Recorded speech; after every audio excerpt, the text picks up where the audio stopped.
La formation de membres de la paroisse dans la vision de cellule, c'est un fondement et une caractéristique très important pour le renouvellement d'une paroisse.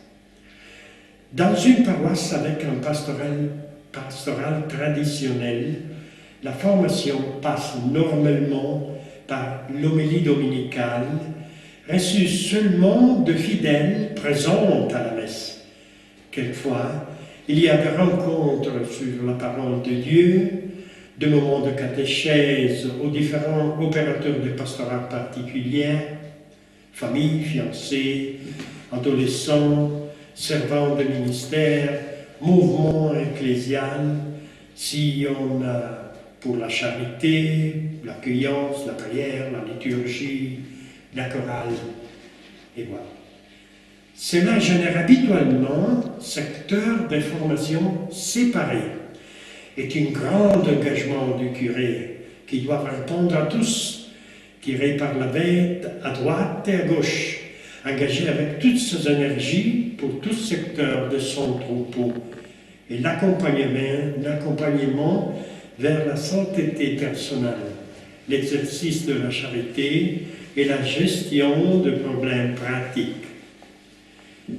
Parmi ceux-ci, il y a peut-être des événements culturels et sociaux qui s'efforcent d'attirer de nouveaux membres à la communauté. Je ne sais pas avec quel résultat.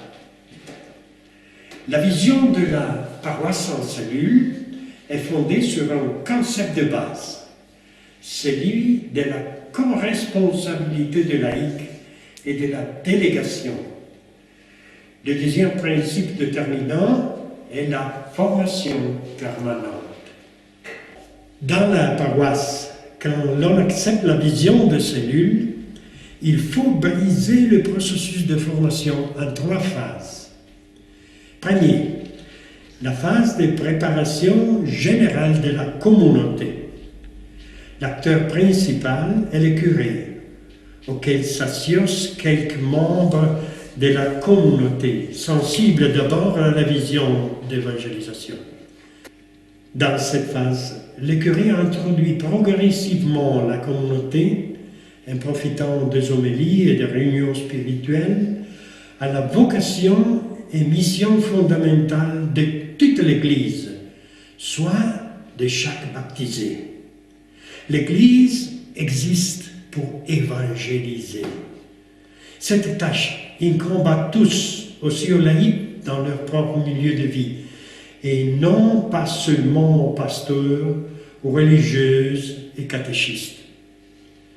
Cette vérité doit pénétrer dans les cœurs de tous. Le chemin de la sainteté intime personnelle n'est plus suffisant, mais c'est à tous de baptiser la tâche d'être disciples missionnaires. Dans cette phase de la formation, le curé partage plus amplement les premières étapes avec le petit groupe de laïcs pour vivre ensemble les prototypes de la vision de cellule.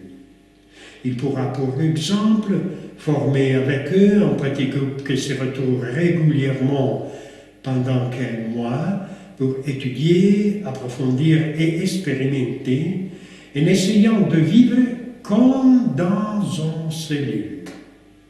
Ainsi, s'entraîneront à la préparation d'une paroisse en cellule et à la suivante phase de formation ouverte aux autres.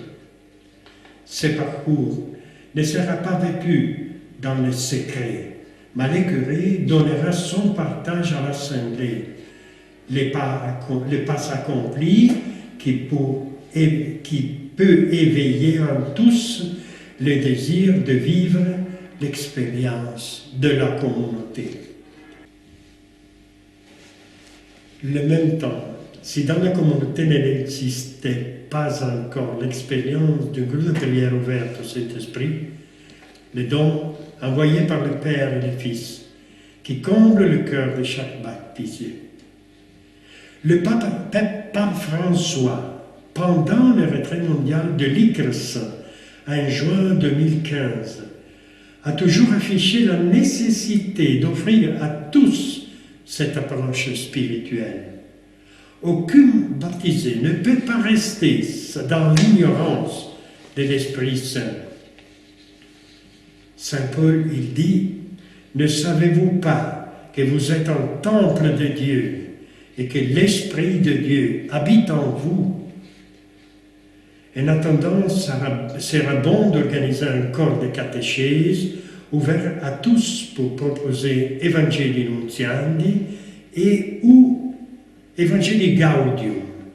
De ces derniers, il y a un ensemble de 6 rencontres, plus 3 textes préparatoires, pour une discussion, un petit groupe de maison.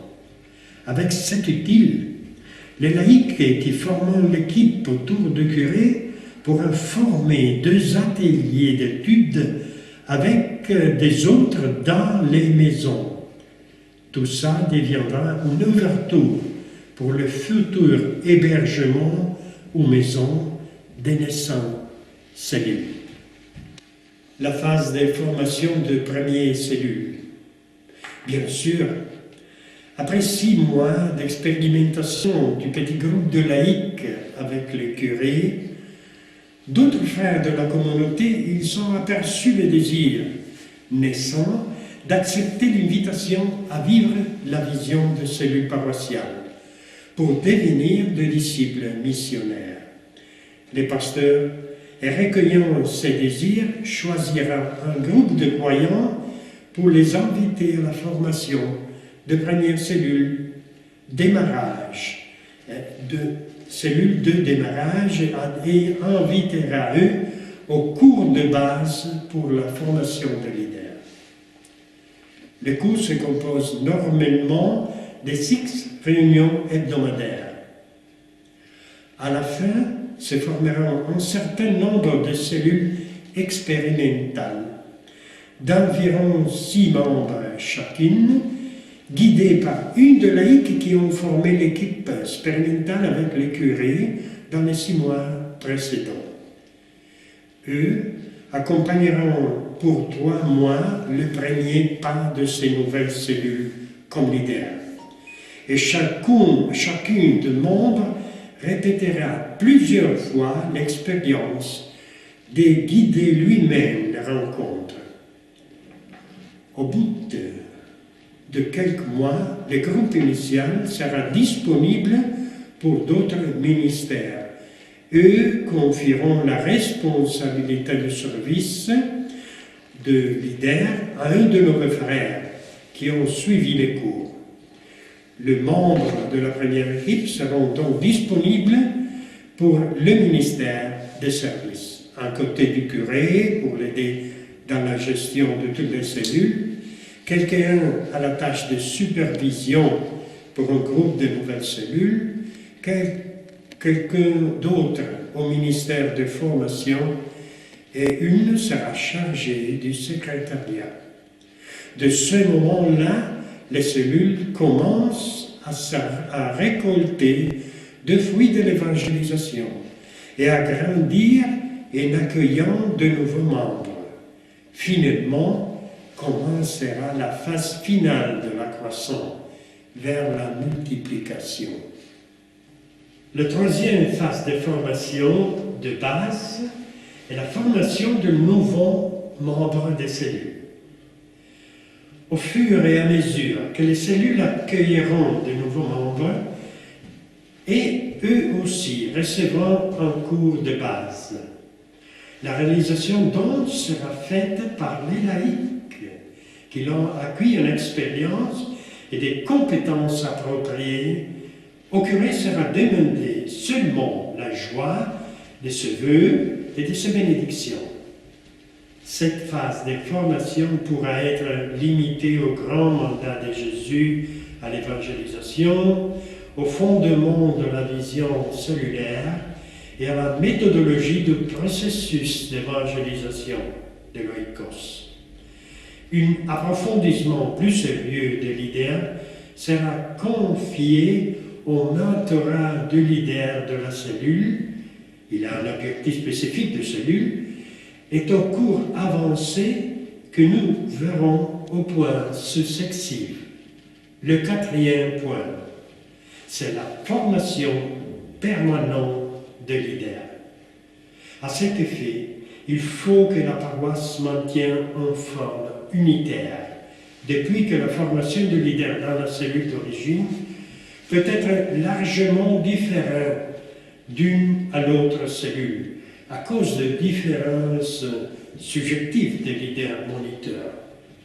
Cela pourrait provoquer une déviation progressive, de multiplication en multiplication, en respect à la vision uniforme de cellules entre tous les leaders. De plus, l'expérience pourrait suggérer au curé des améliorations à la formation. Par conséquent, il est nécessaire que tous les leaders en formation reçoivent instruction uniforme.